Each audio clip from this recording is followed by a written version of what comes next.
사람들 마음속에는 누구나 다 행복하고 싶은 마음들이 있습니다. 행복을 찾아서 행복을 구해서 어떻게 하면 더 행복해질 수 있을까? 그러한 것들을 이루기 위한 노력들을 일생에 하는 이유도 우리가 행복하기를 원해서 그렇습니다. 그러나 우리가 지금까지 살아오면서 마음속에 정말 행복하다 하는 날들이 그렇게 오랫동안 지속되지 않았던 것들을 경험했습니다. 우리가 원하는 만큼의 행복을 찾지 못했다는 뜻입니다. 우리가 원하는 만큼의 행복을 누리지 못했다는 뜻입니다. 행복하기를 원하지만 행복할 수 없는 우리가 우리 자신들의 현 주소입니다. 정말 우리가 원하는 만큼 행복해질 수 없다는 것이 우리의 불행입니다. 왜 사람들은 행복하기를 원하고 행복하기 위해서 그렇게 애쓰고 노력하는데도 우리가 바라는 만큼 원하는 만큼 행복해지지 못할까요? 그것은 행복이 어디서 오는지, 행복이 언제 오는지에 대해서 우리가 오해하고 잘 모르고 있기 때문에 그렇다 말할 수 있습니다. 엉뚱한 곳에서 행복을 찾고 정말 찾아야 될 행복의 근원을 찾지 않기 때문이다, 이렇게 말씀드릴 수 있습니다. 결론적으로 말하면 하나님과의 관계가 좋아야 행복해질 수 있습니다. 왜냐하면 하나님을 모르면 하나님께서 우리를 만드신 것을 모르고 하나님께서 우리에게 공급하시는 은혜와 사랑을 받지 못하기 때문에 우리의 영혼과 육체가 함께 영원히 행복해질 수 없기 때문에 그렇습니다. 사람은 하나님이 창조하실 때에 하나님이 공급하시는 복으로 살게 하셨습니다.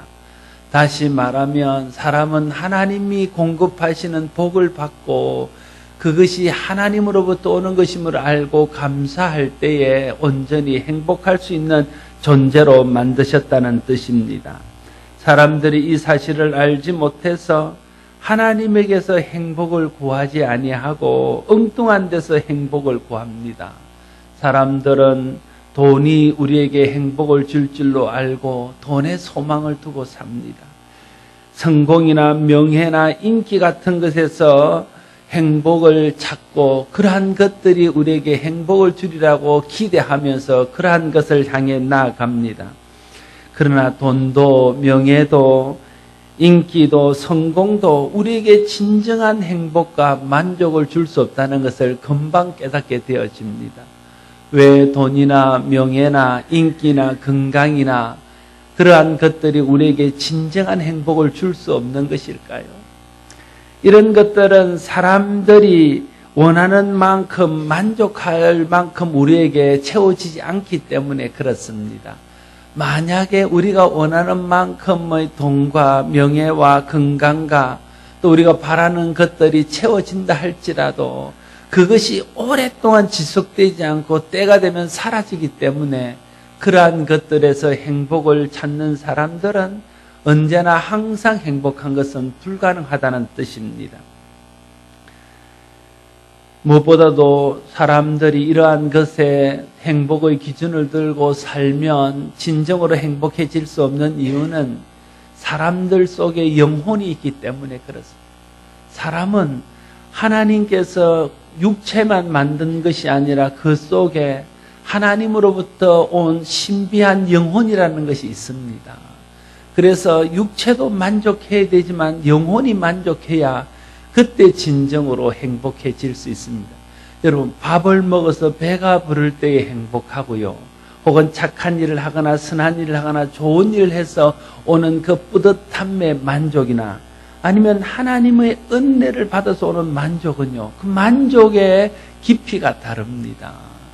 그런데 사람들이 하나님을 모르기 때문에 그냥 육체적인 만족, 그냥 마음에 오는 만족으로만 만족을 삼다가 보니까 영혼의 만족을 느끼지 못해서 물질이 많은데도 행복해지지 않고 명예가 얻었는데도 행복해지지 않고 인기를 얻었는데도 행복해지지 않는 것들을 경험하게 되어진다는 것입니다. 본래 사람은 하나님을 의지하고 하나님이 공급하는 것으로 행복을 누리며 살도록 창조된 존재입니다. 하나님을 알고 하나님 공급하시는 것으로 체험받을 때에 우리의 육신과 우리의 영혼이 함께 행복해져서 우리의 온전한 행복이 우리 속에 머물게 되어진다는 말입니다. 누가복음 15장에 보면 집을 나간 아들의 비유가 있습니다. 한 집에 두 아들이 있습니다. 그렇지 않는 경우도 있지만 대부분 아들이 둘 있으면 둘째가 좀 꼴통일 때가 많습니다. 이 집도 둘째가 꼴통입니다. 아버지를 거역하기를 반복하고 어느 날은 어느 친구에게 무슨 말을 들었는지 아버지께 찾아와 말합니다. 아버지, 내게 돌아올 유산이 있습니까? 물론 있지. 때가 되면 내가 그걸 내게 줄 거야. 걱정하지 마. 아버지가 말합니다. 그때 그 아들이 말합니다. 아버지, 그거 지금 주세요. 아, 이놈의 자식아, 아직도 아버지가 농사를 짓고 있고, 그리고 지금 그거 주면 네가 간수도 못한다. 내가 다음에 때가 되면 줄게. 어련히 내가 알아서 줄까봐 그러나 걱정하지 마라. 내가 준다. 그런데 그 다음날 찾아서 또 말은 아버지, 지금 주세요. 아니, 다음에 준다니까. 지금 주세요. 그냥 지금 주세요. 나는 그것이 없어서 지금 마음이 행복하지 않습니다. 지금 주세요 합니다. 여러분, 자식 이기는 부모가 없다고 아버지가 어쩔 수 없어서 그 아들에게 그 재산을 줍니다. 그 아들은 그것을 다 팔아가지고 멀리 가버립니다. 서울로 가버립니다. 그리고는 허랑방탕하게 생활을 합니다. 돈이 있으니까 친구가 생깁니다. 돈이 있으니까 사람이 모입니다. 인기를 얻습니다. 사람들이 우르르 봅니다. 자기는 그 행복이 영원할 것이라 생각했습니다. 그 속에서 자기는 진짜 행복하다고 생각했습니다.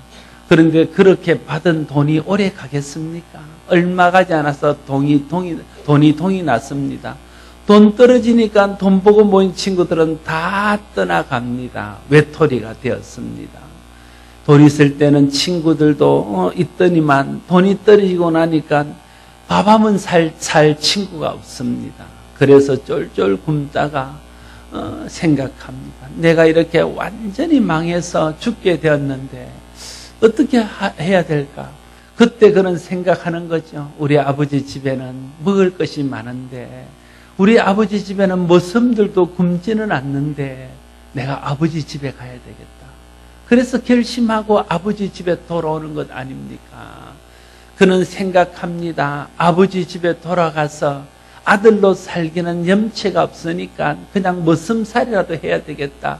그렇게 생각하고 왔지만 아버지는 그 아들이 돌아오자 그를 끌어안고 입을 맞추며 눈물을 흘리며 그를 목욕을 시키고 새 옷을 입히고 아들을 상징하는 가락지를 끼우고 발에 신발을 신기고 송아지를 잡아서 동네 사람들을 불러서 잔치합니다.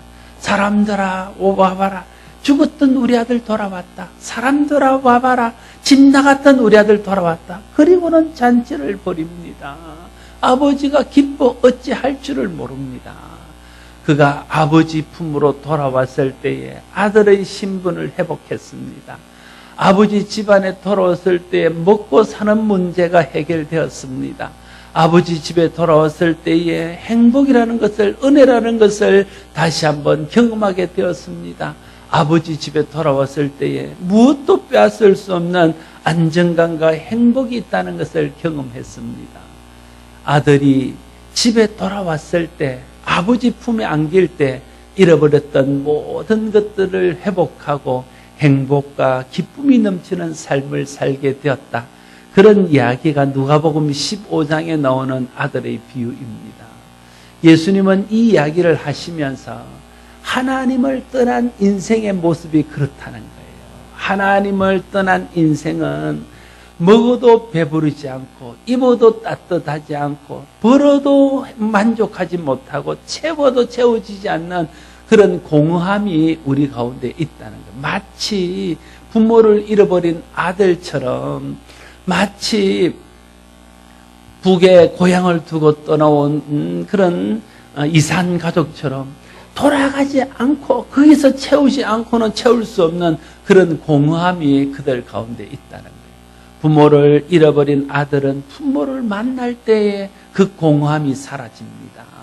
고향을 떠나와서 고향을 그리워하는 사람은 고향에 들어가서 부모를 만나고 고향 사람들을 만나고 고향의 흙냄새를 맡아야 그 공허함들이 사라지는 것입니다. 마찬가지로 우리가 이 땅에 있는 그 어떤 것들로도 채워지지 않는 그 공허함과 그 마음에 만족하지 못한 것은 하나님에게로 돌아와서 하나님 품에 안겨서 하나님이 주시는 영혼과 육체를 만족케 하는 양심과 은혜를 받을 때에 그때만 진정으로 우리는 행복해질 수 있고 흔들리지 않는 감사와 기쁨이 넘치는 삶을 살아갈 수 있다 하는 것입니다. 오늘도 하나님을 믿고 하나님을 의지하며 하나님 공급하시는 것으로 살 때만 참 행복이 있다는 것을 우리가 먼저 기억해야 할 것입니다. 이 비슷한 이야기가 요한복음 4장에도 있습니다. 한 여자가 있습니다. 마음속에 뭔가 허합니다. 공허합니다. 이 공허함을 채워보려고요, 온갖 것들을 다 가져봅니다. 좋은 보석도 가져보고요, 예쁘게 화장도 해봅니다. 요즘식으로 말하면 성형도 해봐요. 그러나 그것으로 만족되지 않는 공허함이 마음속에 있습니다. 그래서 남자들을 찾아다닙니다. 5 남자를 바꾸어 보지만 거기서도 자기가 만족을 누리지 못했다. 그 인생의 목마름, 인생의 갈증이 그 마음속에 떠나지 않습니다. 그러다가 어느 날 그를 찾아온 예수님을 만나게 됩니다. 이 땅에 생명을 주시고 이 땅에 행복을 주시기 위해서 오신 하나님의 아들 예수님을 만나고 난 후에 그가 무엇 때문에 그 인생이 그렇게 공허하고 무엇 때문에 그렇게 마음이 채워지지 않는가 하는 것을 깨닫게 되어졌습니다. 그리고는 예수님을 만나고 난 후에 예수님으로부터 영원한 생명을 얻게 되어지고 예수님을 통해서 하나님을 알고 인생의 영혼과 육체의 공급자이신 하나님을 마음속에 받아들이고 난 후에 그가 인생에 가지고 있던 공허함, 인생의 갈증들이 한순간에 사라지는 것들을 경험하게 되었습니다. 인간은 근원적인 갈증이 있습니다. 돈으로 채워지지 않는 공허함이 있습니다. 남편으로도 아내로도 채워지지 않는 마음속에 한 곳에 공허함이 있습니다. 가을만 되면 내 마음 갈 곳을 잃어 어딘가 떠나고 싶은 외로움이 있습니다.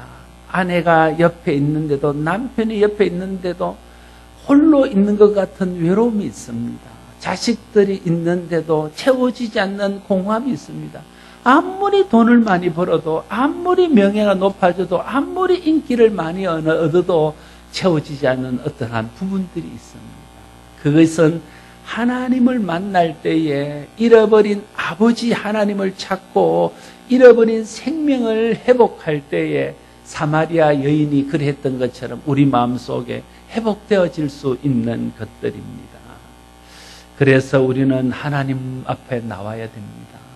예수 그리스도를 믿어야 됩니다. 우리를 불행하게 하는 죄의 문제를 해결하기 위해서 이 땅에 오신 예수 그리스도, 우리의 죄값을 대신하여 십자가를 지고 형벌을 당함으로 죄가 주는 형벌에서 우리를 구원하신 예수 그리스도, 그분을 믿게 되어질 때에 죄로 인하여 망가지고 죄로 인하여 부서진 우리 마음이 회복되면서 우리 마음속에 하나님을 아버지로 모시게 되고 우리 마음의 공허함, 영적인 갈증들이 사라지는 것들을 경험할 수 있습니다. 오늘 읽은 성경 말씀은 다윗 왕이 하나님을 알고 하나님을 믿음으로 누리는 행복에 대해서 고백한 것입니다. 다윗은요, 수없이 많은 어려움과 고난을 겪었습니다. 많은 전쟁에서 죽을 고비를 수없이 넘겼습니다. 원수들에게 쫓기고 시기하고 미워하는 사람들로부터 많은 고충을 겪었습니다. 믿었던 사람들에게 배반을 당하고 아들에게 마저 배신을 당해서 아들을 피해 도망 다녀야 되는 그런 지경에 있었던 사람입니다. 그럼에도 불구하고 그가 이 모든 일을 겪으면서도 이렇게 고백합니다. 여호와는 나의 목자시니 내게 부족함이 없으리로다. 그가 나를 푸른 풀밭에 누이시며 쉴만한 물가로 인도하시는 도다. 내 영혼을 소생시키시고 자기 이름을 위하여 의의 길로 인도하시는 도다. 내가 사망의 음침한 골짜기로 다닐지라도 해를 두려워하지 않을 것은 주께서 나와 함께 하심이라. 주의 지팡이와 막대기가 나를 안위하시나이다. 주께서 내 원수의 목전에서 내게 상을 차려주시고 기름을 내 머리에 부으셨으니 내 잔이 넘치나이다. 내 평생의 선하심과 인자하심이 반드시 나를 따르니니 내가 여호와의 집에 영원히 살리로다. 도대체 다윗이 그 많은 어려움과 고충을 겪으면서도 어떻게 하나님을 원망하거나 불평하는 대신에 이런 감사와 이런 찬송을 드릴 수 있었냐 하는 것입니다. 그것은 그가 하나님을 알고 하나님이 자신의 반석이요 요새요 피난처요 하나님이 복의 근원이요 하나님이 자기를 지켜주시는 분이요 하나님이 자기의 인생을 붙들고 계신 분이요 하나님이 자기의 인생을 인도하시는 분이라는 것을 깨닫고 어려울 때는 어려울 대로 힘주시고 낙심할 때는 낙심할 대로 위로하시고 위험할 때는 위험할 때도 보호해 주시고 상처 입었을 때는 상처 입은 대로 치료해 주시는 그 하나님의 놀라운 은혜와 사랑을 경험하고 난 후에 내가 어떤 형편에 있을지라도 나는 두려워하지 않고 내가 어떤 상황 가운데 있을지라도 내가 염려하지 않는 것은 하나님이 나의 목자가 되셔서 어디에 있든지 나를 보호하시고 어디에 있든지 나를 인도하시고 어디에 있든지 나와 함께하기 때문이다. 그걸 고백하고 있는 것입니다. 인생의 기초를 없어질 것에 두면 우리 인생은 항상 흔들릴 수밖에 없습니다. 행복의 기초를 이 땅에 있는 것에 두면 이 땅에 있는 것은 변하기 때문에 우리의 행복도 끊임없이 변할 수밖에 없습니다. 어떤 사람은 돈에 인생의 기초를 두고 돈만 있으면 성공하고 행복할 줄 알아서 그것을 의지하고 살다가 돈이 내게서 떠나가는 날 낙심하여 극단적인 선택을 하고 혹은 낙심하여 자기 인생을 망쳐버리는 경우들을 보게 됩니다. 사람을 의지하고 사람에게 자기 인생의 행복과 기쁨을 걸었다가 사람이 변하는 것 아닙니까? 사람이 변함으로 그 배신감에 고통당하며 그 배신감에 평생 폐인이 되어버리는 사람들을 보게 됩니다. 제가 아는 어떤 분도 사랑해서 결혼을 했는데 시간이 지나다 보니까 그 사랑이 식어졌습니다. 배신을 당했다고 생각합니다. 자기는 그 남편에게 자기 인생 전체를 걸었는데 그 남편과 연애할 때 결혼만 하면 행복할 줄 알아서 결혼을 했는데 남편이 변했다. 그래서 결국은 이혼을 했습니다. 그리고는 그 인생이 다 송두리째 망가졌습니다. 사람에게 이 땅에 있는 것에 눈에 보이는 것에 우리 인생의 기초를 두거나 우리 행복의 기초를 두는 것은 위험합니다. 왜냐하면 이 땅에 있는 것 중에 변하지 않는 것은 하나도 없기 때문에 그렇습니다.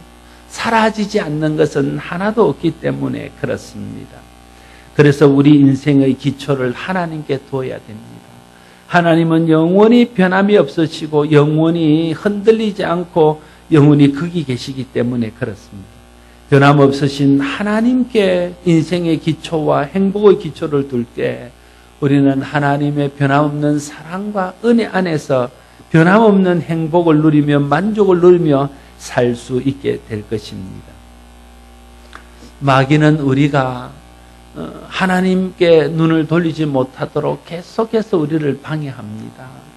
마귀는 계속해서 없어지고 사라질 것에 소망을 두고 그러한 것에 인생의 기초를 두라고 우리를 부추깁니다. 마귀는 끊임없이 말합니다. 예수 믿어 잘된 게 뭐냐고 말합니다. 예수 믿어서 성공했냐고 묻습니다. 예수 믿어서 자녀들이 잘 되었냐고 묻습니다. 그러면서 우리를 패배자, 실패자, 불행한 사람인 것처럼 우리를 참소합니다. 그러면서 말합니다. 돈이 있어야지, 돈이 없으면 사람들이 무시해. 돈이 있어야 행복하지. 권력이 있어야 되지. 권력이 없으니까 사람들이 너를 무시하는 것 아니니 자식들이 잘 돼야지. 그게 잘 되지 않아서 네가 그렇게 고통스러운 거 아니냐고 마귀는 끊임없이 우리에게 속살거립니다. 그래서 우리는 자주 마귀의 속살거림에 속아서 그러한 것들이 우리에게 행복을 주는 것인 양 생각하고 그것을 쫓아갑니다. 그러다가 다시 넘어지고 그러다가 다시 실망하면서 우리가 여기까지 왔습니다. 마귀가 주는 유혹들에서 우리가 벗어나야 됩니다. 정말 행복은 하나님이 주시고 우리의 모든 것들은 하나님이 공급하신다는 것을 알아야 됩니다. 마귀가 공기를 주겠습니까? 마귀가 물을 주겠습니까? 마귀가 비를 주겠습니까? 마귀가 우리 마음속에 영혼의 만족을 주겠습니까? 하나님만이 하실 수 있는 것이 천지를 창조하시고 천지의 주인이시며 그것을 다스리시는 하나님만이 할 수 있는 것입니다. 그래서 우리가 마귀의 유혹을 이겨야 됩니다. 어떻게 하면 마귀의 유혹을 이길 수 있을까요? 마귀의 유혹을 물리치고 하나님을 바라보려고 그러면 마귀가 주는 것을 좋아하지 않아야 됩니다. 마귀가 주는 것을 사랑하지 않아야 됩니다.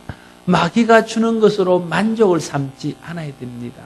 왜 우리는 자꾸만 백전백패 계속 마귀에게 넘어지냐 하면 마귀가 주는 것을 좋아하기 때문에 그렇습니다. 마귀가 주는 것을 사랑하기 때문에 그렇습니다. 마귀가 주는 것에 소망을 걸기 때문에 그렇습니다. 예수 믿어도 돈은 있어야지. 예수 믿어도 출세는 해야지. 예수 믿어도 자식은 잘 돼야지. 예수 믿어도 형통해야지. 자꾸만 마귀가 해야 하는데 우리가 거기에 마음을 빼앗깁니다.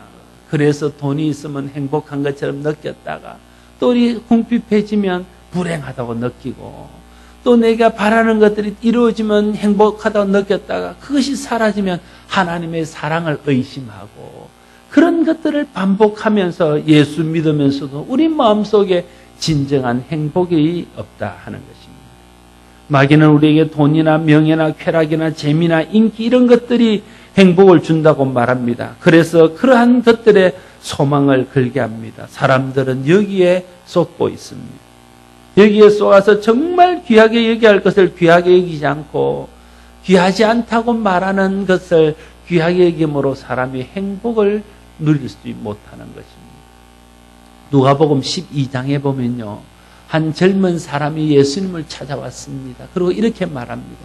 예수님, 우리 형이 있는데요. 우리 형이요. 제가 받은 유산까지 다 챙겨갔습니다. 제 몫을 남기지 않고 형이 다 가져갔습니다. 예수님이 말해서 형이 내 몫을 돌려주도록 좀 이야기해 주세요. 그렇게 이야기합니다. 그랬더니 예수님 말씀하십니다. 누가복음 12장 14절 15절 이렇게 말합니다. 이 사람아 누가 나를 너의 재판장이나 물건 나누는 자로 세웠느냐 하시고 그에게 이르시되 삼가 모든 탐심을 물리치라. 사람의 생명이 그의 소유에 넉넉한데 있지 아니하니라 말씀하고 있습니다. 그걸 탐심이라고 말합니다. 여러분 그건 탐심이 아니잖아요. 자기의 정당한 것을 달라고 그러는데 그 사람이 잘못됐습니까? 형이 빼앗아간 재산 찾으려는 것이 불의한 것입니까? 악한 것입니까? 윤리적으로 문제가 있는 것입니까? 그렇지 않습니다. 정당하다고 우리는 다 정당하다고 생각하는 거예요. 그런데 예수님은 그걸 정당하지 않대요. 그걸 탐심이라고 말합니다. 왜 그렇게 말할까요? 그 사람 머릿속에는 하나님도 없고 형도 없습니다. 오직 자기가 받지 못한 돈만 있는 겁니다. 돈 때문에 형을 원수처럼 생각합니다. 돈 때문에 하나님을 불의한 분인 것처럼 생각합니다. 우리가 이 땅에 있는 것들에 소망을 두면 그렇게 되어집니다.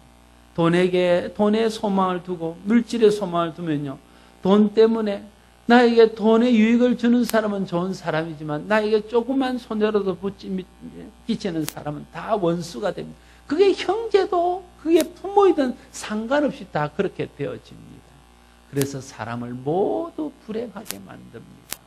오늘 예수님이 이 사람에게 그걸 말하는 거죠. 네가 지금 불행한 이유는 형으로부터 돈을 받지 못해서 불행한 것이 아니라 네 머릿속에 하나님도 없고 형도 없고 돈만 생각하는 그 생각 때문에 네가 불행하다. 지금 네가 마음에서 탐심을 물리치고 그 돈을 내려놓고 형이 필요해서 가져갔겠지. 또 때가 되면 형이 나를 돕겠지. 그런 마음으로 네 마음속에 탐심을 내려놓는 순간에 네가 행복해질 것이다. 주님이 그걸 말하고 있는 것 아닙니까? 나이가 들면 형제 간에 좋게 지내기가 어렵습니다. 특별히 남자 형제들은 그렇습니다. 왜 그렇습니까? 부모의 재산에 대한 마음들이 있어서 그렇습니다. 정직하게 그런 것 아닙니까? 혹시 형이 더 많이 가져갈까? 혹시 동생이 더 뺏어갈까? 이런 것 때문에 서로 마음이 갈등이 있습니다. 그거 안 해야 돼요. 주님이 말하는 그건 탐심이라는 게 탐심. 지 것도 아닌 걸 가지고 부모가 그렇게 노력하는 자기 것도 아닌 걸 가지고 그리고는 부모에 대해서 불이하게 하는 것처럼 부모가 자기 것을 가지고 자기 마음대로 줄 권한이 없습니까? 그런데 그렇게 했다고 해서 형에게 좀 많이 가면 동생은 아버지를 마치 불의한 사람인 것처럼 동생이 많이 가면 형은 아버지가 마치 불의한 사람인 것처럼 등을 쥐고 아버지에 대해서 원망하고 불평한다. 그래서 그 마음이 행복하지 못합니다. 우리 마음속에요 탐심을 물리쳐야 행복할 수 있습니다. 사람은요 하나님을 사랑하고 사람을 사랑하도록 지은 존재입니다. 하나님을 사랑하고 사람을 사랑해야 진짜 행복할 수 있습니다. 그런데 마귀는 사람을 사랑 안 해도 괜찮아.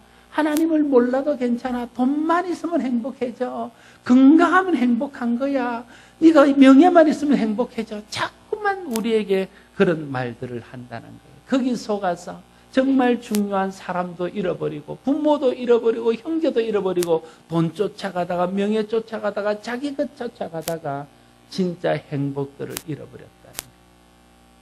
제가 한 번씩 하는 이야기지만 제가 들은 이야기는 제일 충격적인 이야기는 부모의 장례식을 지내고 나면 부모 장례식 때 들어온 부조금 나누고는 형제가 남남이 된답니다. 그리고는 만나지도 않는다. 행복하겠습니까? 그렇게 돈 챙겨가서 형제도 없이 부모도 없이 살면 행복하겠습니까? 절대 행복해질 수 없습니다. 잠깐 좋을 수는 있습니다. 그러나 행복하지는 않습니다. 잠깐 재미있고 기쁠 수는 있습니다. 그러나 진짜 만족할 수는 없습니다. 그렇게 사람은 만들어진 존재가 아니기 때문에 그렇습니다. 오늘은 추수감사주일입니다. 한 해 동안 하나님 베푸신 은혜를 헤아려 감사하는 절기입니다. 감사는 사람을 행복하게 하는 아주 중요한 요소입니다. 아무리 많은 것이 있어도요, 감사할 줄 모르면 절대 행복하지 않습니다. 그러나 사람이 부족해도 그 주신 것을 감사하면요, 마음이 행복할 수 있습니다. 행복은 감사와 깊은 연관이 있습니다. 감사는 어디서 오는 걸까요? 감사는요, 하나님의 선하심과 하나님의 능하심을 믿을 때 오는 겁니다. 내가 사는 동안에 하나님이 나에게 선대하시고 하나님이 내게 필요한 것들을 채워주실 거야. 하나님이 내가 어떤 형편과 상황 가운데 있어도 나를 사랑하시고 나를 보살피고 나를 도와주실 거야. 그걸 믿는 믿음이 있을 때는요, 어느 상황 가운데서도 감사할 수 있다는 거예요. 사람들이 감사하지 못하는 걸림돌이 몇 가지 있습니다. 첫 번째는요, 무지가 감사의 걸림돌입니다. 진짜 하나님이 내게 어떤 분인지를 알지 못하고 하나님을 모르고 내게 있는 것들이 누구로부터 왔고 어디서부터 왔는지를 모르는 것 때문에 감사하지 못합니다. 무엇을 받았는지 알지 못하고 누가 주었는지를 몰라서 감사하지 못하는 경우가 있습니다. 또 하나의 감사의 걸림돌은 망각입니다. 잊어버리는 거죠. 옛날에는 감사했는데 시간이 지나면서 그걸 잊어버리는 겁니다. 그래서 우리가 감사하지 못합니다. 제일 감사하지 못하는 것 중에 하나는 당연시하는 거예요. 당연시하는 거예요. 처음에는 받을 때 감격이 있습니다. 너무 좋습니다. 그런데 나중에는 당연한 것처럼 생각되어집니다. 당연하게 생각하면 어떻게 될까요? 주면 당연한 거고요. 안 주면 불평합니다. 안 주면 원망합니다. 안 주면 성질냅니다. 요한일서 4장은 하나님은 사랑이라 말씀하십니다. 하나님은 사랑이십니다. 정말 우리를 사랑하셔서 이 땅에 예수 그리스도 독생자를 주시고 우리의 죄를 대신하여 십자가를 지고 돌아가시게 할 만큼 우리를 사랑합니다. 여러분, 하나님의 사랑을요, 어디서 찾아야 하냐면 십자가에서 찾아야 됩니다. 하나님의 사랑을 내가 잘 되면서 자꾸 자식 잘 되면서 자꾸 찾으니까 하나님의 사랑이 의심이 되고 흔들립니다. 하나님의 사랑은 나를 위하여 내 생명을 대신하여 십자가에 달려 돌아가신 그 예수 그리스도의 사랑, 하나님의 사랑, 나를 위해서 자기 아들도 기꺼이 내어놓는 그 하나님의 사랑에서 우리가 찾아야 된다. 그래서 로마서 8장 32절은 이 사랑에 대해서 말하기를 자기 아들을 아끼지 아니하고 우리 모든 사람을 위해 내주시니가 어찌 그 아들과 함께 모든 것을 우리에게 주시지 않겠느냐 말하고 있습니다. 하나님이 여러분을 사랑하십니다. 오늘 이 자리에 여러분을 부르신 것도 하나님이 여러분을 여러분이 몰라도 하나님은 여러분을 아시고 여러분을 사랑하십니다. 사람들은 하나님이 만드셨다는 걸 모르기 때문에 하나님을 찾지 않지, 진짜 하나님이 우리를 만드셨다는 것을 알게 되면 하나님을 찾지 않을 수 없습니다. 하나님이 모든 복을 주시는 복의 근원이라는 것을 몰라서 하나님을 의지하지 않지, 하나님이 복의 공급자라는 것을 알게 되면 하나님을 의지하지 않을 수가 없습니다. 우리의 행복이 하나님을 알고 하나님의 은혜를 받을 때에 행복해지다는 것을 모르기 때문에 하나님 없이 살지, 그걸 알기만 하면 하나님의 은혜를 사모하지 않을 수 없습니다. 그래서 하나님을 알아야 되고 예수 그리스도를 알아야 진짜 행복할 수 있고 진짜 만족할 수 있고 영원히 행복할 수 있습니다. 이 땅에서 아무리 행복해도요, 이 땅에 살면 길어야 90년, 길어야 100년입니다. 그러나 여러분 생각해 보십시오. 100년의 삶이 다 행복합니까? 어릴 때는 뭣도 몰라서 행복하지 않습니다. 중년기에는 먹고 사느라고 자녀들 키우느라고 죽을 고생을 하느라고 행복하지 않습니다. 60이 넘어가고 70이 넘어가고 몸이 불편해서 행복하지 않습니다. 약을 달고 삽니다. 진짜 우리가 만족하고 행복할 수 있는 기간은 없습니다. 다 그렇게 살아가는 거죠.